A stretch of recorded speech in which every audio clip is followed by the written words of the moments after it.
Magandang araw mga lods. At ngayon may nagdala ng speaker. Ang problema daw nito ay ayaw gumana ng speaker. May ilaw daw ngunit hindi tumutunog. So tingnan natin mga lods kung anong problema nito. At nabuksan natin mga lods, yan ang kanyang loob. So bago tayo mag-test sa board ay i-test muna natin ang speaker. So ayan na mga lods, i-test natin ang speaker kung gumagana. So tingnan natin kung merong continuity o merong mariread na ohms. So test lang natin mga lods. At wala siyang nare-read, so it means mayroong problema mga lods. So tingnan natin kung bakit walang continuity. At kaya pala wala siyang ohms ay putol mga lods. Ito putol. At yung kanyang wire ay nagiging nalulusaw na, nagiging kulay white na powder. So ganito ang sira ng mga lods. So itest natin ang speaker, sana buo pa para madali nating magawa mga idol.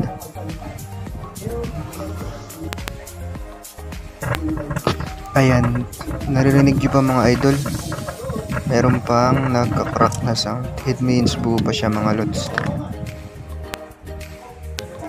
Ngayon naman mga lods, ang itest naman natin ay ang pinakang board ng amplifier. So para madali at hindi na kayo maghanap ng kung ano-ano pa, ay una nyong itest ay yung humming ng amplifier mga lods. So dahil ito ay may relay mga lods, tingnan natin kung magki-click ang kanyang relay.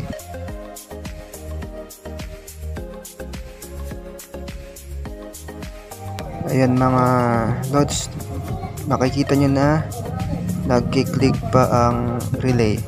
Yung ibang amplifier na nakakabit sa mismong baffles ng speaker ay wala ng relay. So ito meron.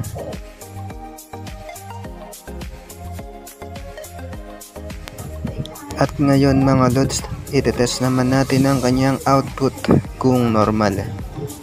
So ikakabit lang natin tong kanyang speaker, then hahawakan natin ng input at obserbahan natin kung mag-hum pa. Dahil pag nag-humming pa ay okay pa to mga lods. Hindi na tayo magbabias test dahil alam na natin na working pa ang amplifier.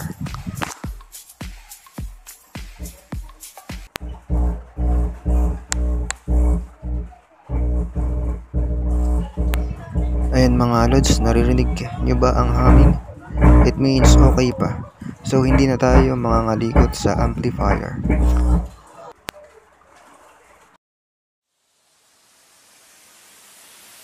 At ngayon mga lods, kakabitan na natin siya ng wire at idudugtong natin sa speaker.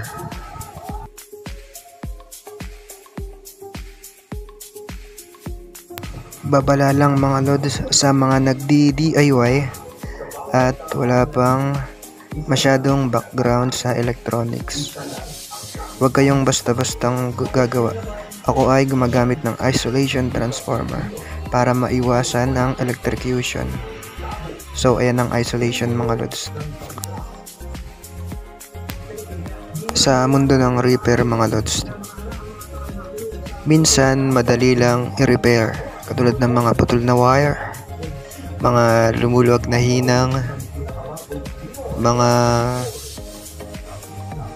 nagluluagang mga paa ng pyesa. Minsan naman ay merong tinatawag na bangungot mga lods. Ito yung mahirap gawin. Yung nasuyod mo na lahat ay hindi mo pa rin makita ang sira. At minsan dahil sa pagod ka isip kung anong sira ay lalo nating nasisira. So ang ginagawa ko lang ay nagpapahinga mga lods, nagre-relax, then pag okay na ay muli kong hahanapin kung saan nagmumula. Kasi pag gumawa ka ng pagod at hirap ay maaaring madagdagan mo ang sira at minsan ay maibato mo pa sa labas.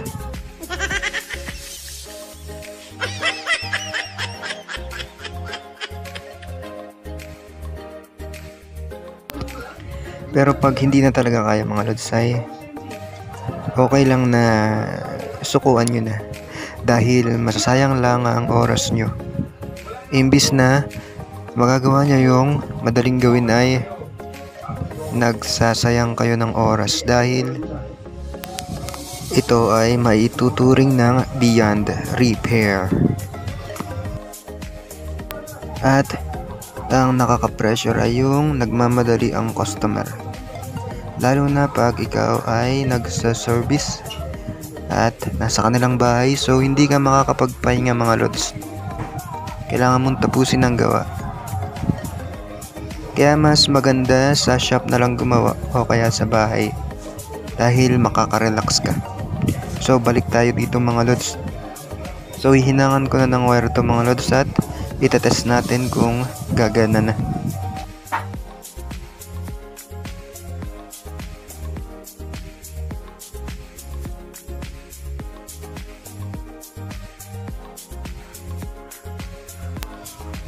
Ayan mga lods, na hinangan ko na. At isasara na natin mga lods. Ikabit muna natin ang mga saksakan ng board ng amplifier.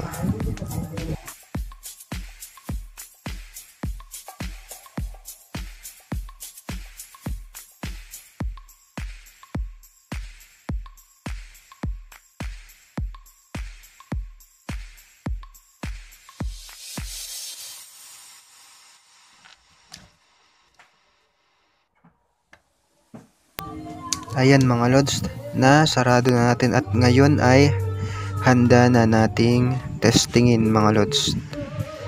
So iharap lang natin tong speaker, then itest natin mga lods.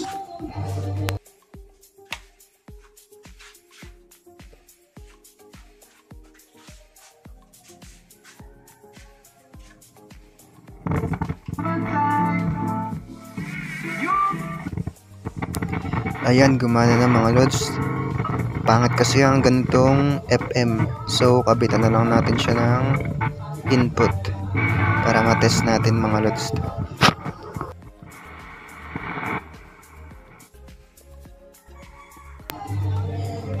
Ito mga lods, kabitan na lang natin siya ng transmitter receiver para mapakinggan natin ang tunog ng speaker.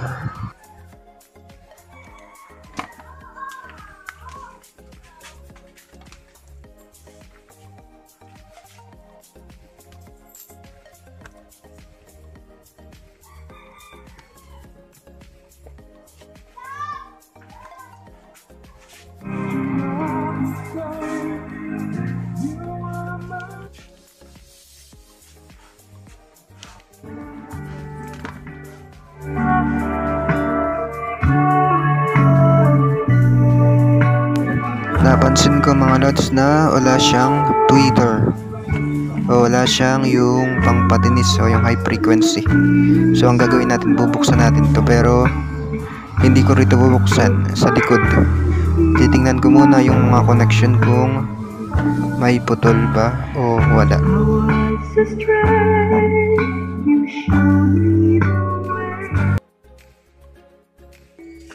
At ayan mga lods, hininang ko yung connection ng Twitter. Maluwag pala yung kinakabitan ng connection. So okay na to mga lods, meron na siyang Twitter.